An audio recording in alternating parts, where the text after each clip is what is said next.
Madame la présidente, monsieur le Premier ministre, madame la ministre, mes chers collègues, en mai dernier, le général Thierry Burkhardt, chef d'état-major de l'armée de terre, écrivait « Les conflits durs entre États restent possibles, voire probables. L'armée de terre doit être plus que jamais prête à produire d'emblée de la puissance militaire pour faire face à un péril inattendu. » En clair, nous sommes en train de changer de paradigme. Ces 20 dernières années ont été marquées par l'explosion d'une violence islamiste visant à mettre à genoux le modèle occidental, et nous plongeons dans des guerres asymétriques où une armée régulière forte était opposée à des mouvements de guérilla. Aujourd'hui, le modèle change avec la résurgence de conflits durs entre États, rendus possibles par de nombreux bouleversements géopolitiques qui font vaciller les équilibres et qui sont accentués par l'incapacité des Européens à organiser une défense commune.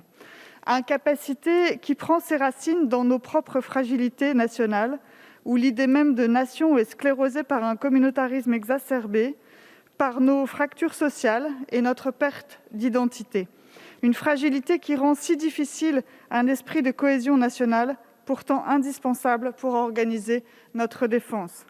Une défense dont l'idée a d'ailleurs été évincée de notre société il y a maintenant 25 ans, avec la suppression du service militaire obligatoire par Jacques Chirac, pour, nous avait-on dit, professionnaliser l'armée. Quelques années plus tard, les résultats sont là. L'armée est certes professionnelle, mais elle est aussi confidentielle. 270 000 militaires, en comptant les réservistes, quand les États-Unis sont forts de 2 260 000 militaires professionnels et 86 000 réservistes. Malheureusement, dans le même temps, un certain nombre de puissances continuent de se renforcer et de peser sur l'échiquier géopolitique, comme par exemple la Turquie, qui n'a pas caché ces derniers mois son hostilité croissante à l'encontre de la France notamment. Face à ce constat, il nous faut donc agir, et vite. La réponse donnée par la loi de programmation militaire 2019-2025 s'est d'abord organisée autour d'un budget, 35,9 milliards d'euros en 2019, puis suite à une hausse de 22% par rapport à 2017, le budget s'élève à 39,2 milliards en 2021 pour atteindre 50 milliards d'euros en 2025. Mais parce que la réponse ne peut être seulement budgétaire, mais doit aussi être stratégique, elle doit s'ordonner autour de 4 axes. Permettre aux armées de remplir leur mission de manière efficace et durable.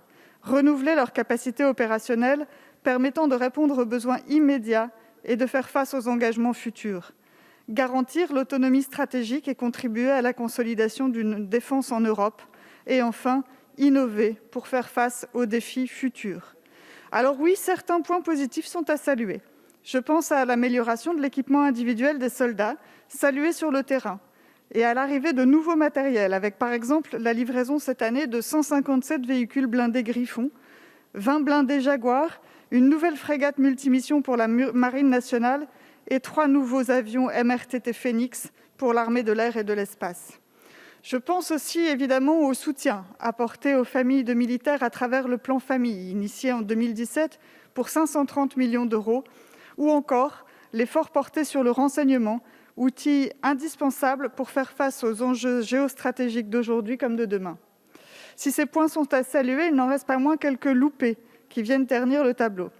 Les sénateurs, dans leur rapport d'information sur l'actualisation de la loi de programmation militaire, ont identifié 7,4 milliards d'euros de surcoûts non prévus, dont 3,1 milliards d'ajustements liés aux années 2019 et 2020, 1 milliard d'euros pour les opérations extérieures, 750 millions d'euros liés à la commande anticipée d'une 3e frégate de défense et d'intervention, ou 450 millions d'euros liés aux imprévus comme la réparation du sous-marin La Perle. Le Sénat anticipe également 1,2 milliard d'euros supplémentaires pour la préparation des forces d'ici à 2025. Compte tenu de l'évolution des menaces extérieures, soulignée d'ailleurs dans l'actualisation de la revue stratégique publiée en janvier dernier, les besoins militaires s'annoncent déjà plus importants. Je crois d'ailleurs qu'il faut de toute urgence porter nos efforts sur le recrutement de militaires actifs pour permettre à notre armée de mener, le cas échéant, les guerres de demain. Et parce que chacun sait qu'une nation qui oublie ceux qui la protègent est une nation perdue, j'aimerais saluer solennellement chacun des militaires tombés au combat pour assurer notre sécurité, aussi bien sur notre sol qu'en opération extérieure, et plus particulièrement ceux blessés hier encore au Mali, dans le cadre de l'opération Barkhane. Je vous remercie.